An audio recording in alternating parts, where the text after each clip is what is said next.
سلام به همگی، مجددا خوش اومدین به کانال من خودمو سریع معرفی کنم واسه کسی که تازه جوین شدن به این کانال. من الناز هستم، الناز گلرخ، و امیدوارم از دیدن این ویدیو لذت ببرین. قبل از هر چیز بگم کانتکت لنزی که استفاده کردم، چون میدونم خیلی سوال میکنین، برای نادا لنز هستش و رنگ که استفاده کردم رنگ تافیه و این دستگاهی که باش موامو فر کردم برای کمپانی بلامی هیر هستش و اسمش هست 12 in 1 hair styling kit که توش 12 تیکه حالا بابلیس های مختلف، مدل های ویو مختلف، سشوار توش وجود داره که میتونید تهیه کنین. الانم تخفیف خورده، قیمتش فکر میکنم از نصفم کمتر شده. اگه دوست داشتین میتونید تو سایتش برین و تهیه کنین. اولین کاری که کردم از پرایمر استفاده کردم. پرایمر فنتی بیوتی واقعا عالیه. وقتی روی پوست میزنین پوست رو روشن میکنه، یک کوچولو پوست رو حالت مات میکنه، منافذ پوست رو میبنده تا که میزنین قشنگ احساس میکنین که یه لایه خیلی مثل فیلتر روی پوستتون اضافه شده، انگار پوستتون رو ادیت کردین و خیلی کمک میکنه به جذب کرم پود. و کرم پودی هم که استفاده کردم برای خود فنتی بیوتی هست، شماره 330 بوده، ولی خود ریهانا هم این رنگ رو استفاده میکنه ولی بیشتر 340 خودش استفاده میکنه. بعضی وقتا هم میکس میکنه 330 رو با شماره 340، اونا که حالا دوست دارن دقیقاً بدونن رنگ پوست ریهانا تو چه تونالیته ایه. در صورت من رنگ 330 رو استفاده کردم روی پوستم. برای پوستم خب تیره بود، یه حالت تم نارنجی داشت، ولی برای اون میکاپی که در نظر گرفته بودم که میکاپ خود ریهانا هستش، این رنگ پوست خیلی مناسب بود. حتما یادتون باشه قبل از اینکه کرم پودر استفاده کنین حتما شیکش کنین و اینکه فول کاورج هست ولی مدیومه، یعنی خیلی حالا قوی نیست در اون حدی که کیکی بشه صورتتون، و اینکه خیلی بوی خوبی هم داره، من خیلی دوستش دارم. این محصول جدید فنتی بیوتی هستش که پرایمر چشمه، برای زیر سایه میتونید ازش استفاده کنین، کمک میکنه به بهتر بلند شدن سایه هاتون پشت پلک و براق نشون دادن سایه های شاینی و اکلیلی. 2 برابر میکنه شاین سایه رو وقتی که زیر چشم استفاده کنین و دیگه سطح خیلی صافه تو میده پشت پلکتون و پوستتون رو کاملا آماده میکنه برای سایه زدن.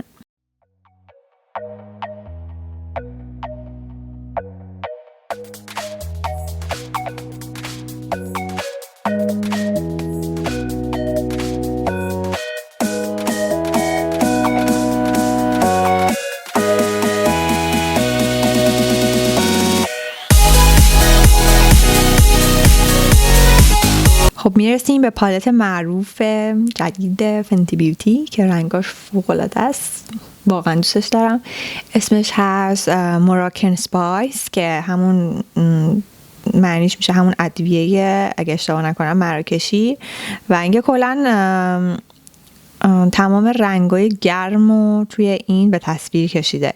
واسه تابستون خیلی رنگاش مناسبه و اکثر رنگاش حالت اسپایسیه، واسه میکاپای هم براق تابستون که حالت پوستتون رو میخواین برونزه کنین خیلی خوبه، و از یه طرف دیگه هم برای آرایش‌های شب رنگای تند و مات داره که با لباس شب یا اینکه کلا آرایش اسموکی و یه توناژ قرمز و یه رنگای خیلی فوق‌العاده‌ای داره.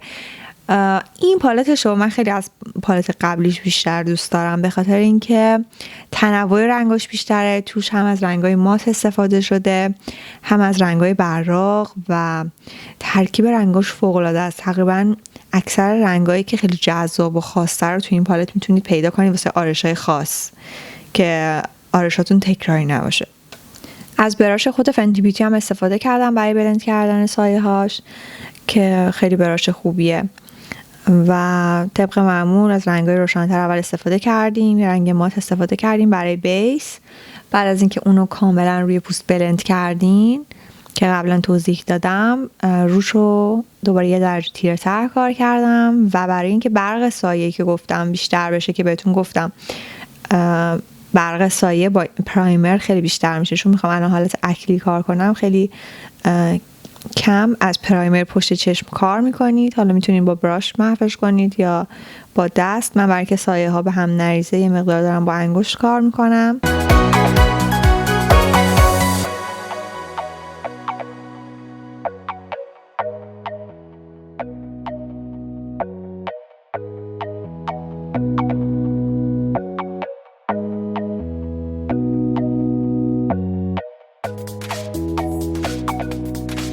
بعد روشو با رنگ طلایی که رنگش فوق العاده است، یه حالت طلاییه که کوچولو طلاییش، این رنگی که استفاده کردم به تم گلد دقیقاً میره، ولی اونی که طلایی یه ذره حالت زردی داره. دوم طلایی که استفاده میکنم به خاطر اینکه اینو بلند کنم و با دست میزنم که شاینش خیلی بیشتر بشه. اون مثلا حالت بیس داشت، اینو روش استفاده میکنم.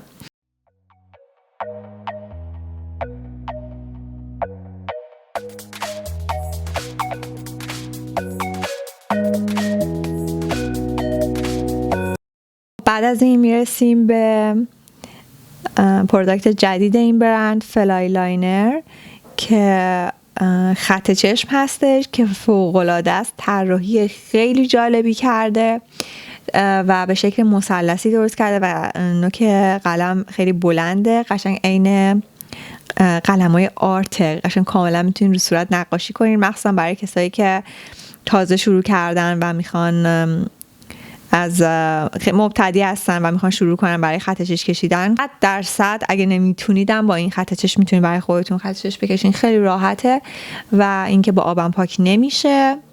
حالا با پاک کننده میتونین پاک کنین، ولی پشت پلکم حالت خشک و تیکه تیکه نمیشه. فقط یه مشکلی که داره، من حالا سلیقه‌ایه، من خودم خط چشم ماتو خیلی بیشتر دوست دارم، ولی واسه کسایی که واقعا خب این خیلی مات نیست، خیلی هم براق نیست، ولی خب اون ماتی که من دوست دارم نیست. ولی کلا برای کسایی که تازه شروع کردن که بخوان خط چشم یاد بگیرن، به نظر من قلمش فوق العاده است و استایلش توی دست خیلی راحته و خیلی کمک میکنه به کسایی که نمیتونن خط چشم بکشن. حالا کلا قبلا گذاشتم توی ویدیوهای قبلیم هست آموزش خط چشم، ولی چند مدل دیگه میخوام خط چشم حالا ویدیوهای آموزشی رو براتون بذارم که کامل براتون توضیح بدم که تقریبا رو چشای مختلف که چه مدل خط چشمی مناسبه و چه جوری بکشید راحت تره، با چه ابزاری بکشید، چون خیلی فرق میکنه. ولی در کل برای اکثر چشا، حتی چشایی که پف داره و ریزه، این خط چشم خیلی مناسبه. الانم که همونطور که دیدید اینو قبلا تو ویدیوی قبلی کامل توضیح دادم. مداد ابروی بنفیت هست، شماره 4 رو من استفاده کردم و سعی میکنید اول جای خالی ابرو رو مثل هیر اینجوری پر کنید، دوباره شونه میکنید که محو شه.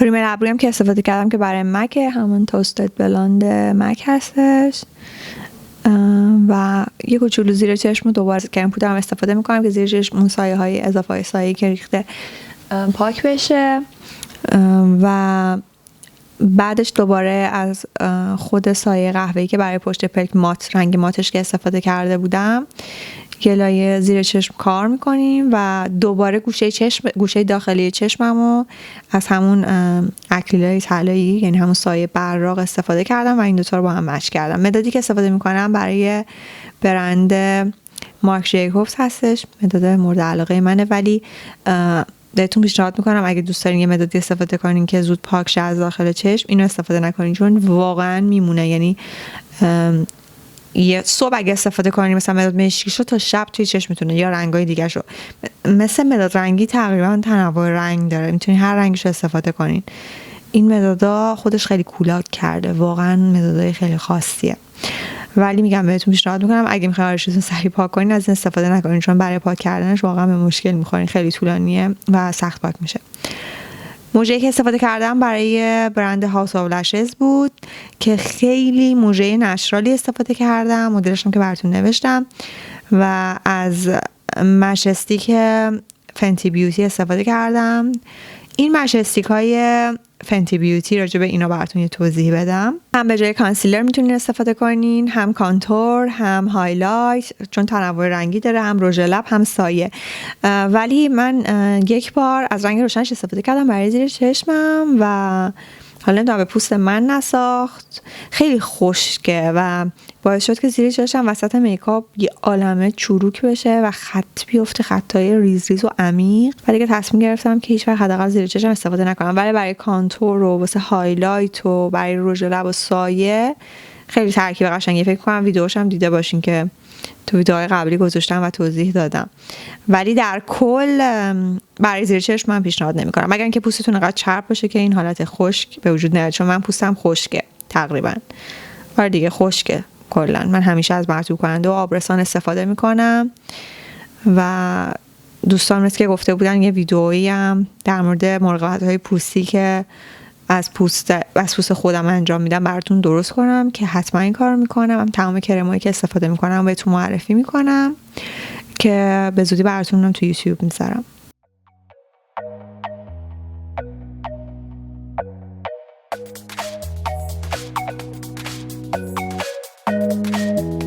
با براش خود فنتی بیوتی شروع میکنیم به محو کردن.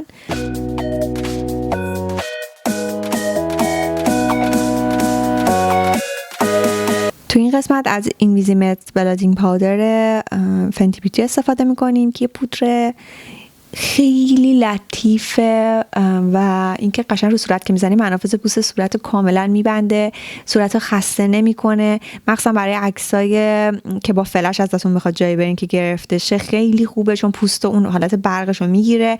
خط خطوطی که تو صورتتون دارین، خط خنده روی پیشونی، زیر چشم، باعث میشه که خطا رو خیلی کم کنه و خیلی پر میکنه، چون خیلی پودرش خیلی پیگمنتده. قشنگ باعث میشه که رو صورتتون یه حالتی بشه که کلا خط و خطوط خیلی کم دیده بشه. من اینو خیلی دوستش دارم، خیلی سبکه. رنگش هم یه حالتیه که با هر پوستی مچ میشه، یعنی هر رنگ پوستی داشته باشین فرقی نمیکنه و یه کوچولو هم خب روشن تر میکنه. برونزری هم که استفاده کردم برای برند شارلوت تیلبری بودش که هم برای صورت میتونین استفاده کنین هم برای بدن، ولی از براشی که دارم استفاده میکنم براش مخصوص فنتی بیوتی هستش که برای همون اگه یادتون باشه لاوا بادی که قبلا استفاده کردم ویدیوش هم براتون گرفته بودم، از این اکریلیک که به بدن میزنن که در آخرم الان استفاده میکنم دوباره میبینی توی ویدیو. و کاملا روی شقیقه ها رو، پیشونی رو اگه میخواین کوتاه‌تر نشون بدین باید از رنگ تیره روی قسمت بالای پیشونی استفاده کنین. برای خط گونه، برای اینکه بخواین قبقب از بین ببرید میتونین رنگ پوست تو قسمت های زیر چون تیره تر کار کنید و دوباره در نهایت میتونیم از همین مت پاودرمون استفاده کنیم برای یه مقدار زیر چشم و تمیزتر نشون دادن میکاپ. روژی که استفاده کردم توی 2 رنگ استفاده کردم به خاطر اینکه اصولا فکر میکنم همه همین جورین، 2 تا رنگو همیشه با هم مچ میکنیم به رنگ بهتری میرسیم. رژ لبای جدید فنتی بیوتی، البته یه رنگش جدید بود که رنگ اگه اشتباه نکنم مدام یا مادام، نمیدونم دقیقاً ولی فکر میکنم مدام باشه. بعد اون یکی هم که همون فرکل فیستا بود که از همون رنگ قدیمیش بود روش استفاده کردم برای اینکه تونش یه کوچولو برنز شه رژه و به این میکاپ بیشتر بخوره.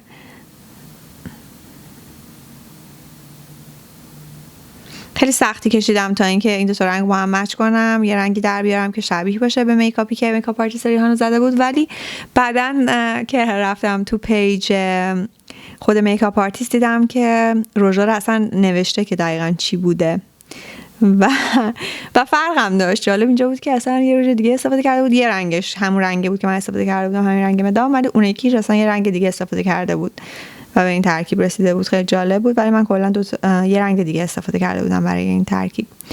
ولی خب در کل حالا قرار نیست دقیقاً مثل اون بشه، ولی من میخواستم که چون خیلی دوست داشتم بدونن که این سبک میکاپ به نظر نمیاد انقدر میکاپ طولانی و وقتگیری باشه، ولی خیلی میکاپ طولانی بود و از زمانی نسبت به میکاپ های دیگه که من انجام داده بودم خیلی تایممو گرفت. ولی مثلا نتیجه کاری که میبینید به نظر نمیاد که انقدر میکاپ سنگینی باشه. و در آخر هم یه کوچولو از خود سایه استفاده میکنیم برای روی رژ اگه دوست دارید که مات‌تر باشه، اگه نه که همونجوری حالت کریمی دوست دارید باشه نیازی نیست به این کار. دوستای عزیزم امیدوارم که از دیدن این ویدیو لذت برده باشین، خوشتون اومده باشه. حتما برام اینجا کامنت بذارین، تک تک کامنتاتون رو میخونم. و اینکه هفته دیگه هم میخوام براتون یه گیو اوی بذارم توی کانال یوتیوب همینجا. حواستون باشه که یادتون نره اگه ویدیو رو دوست داشتین سابسکرایب کانال یادتون نره. دوستتون دارم، زودی برمیگردم. فعلا خدافظ.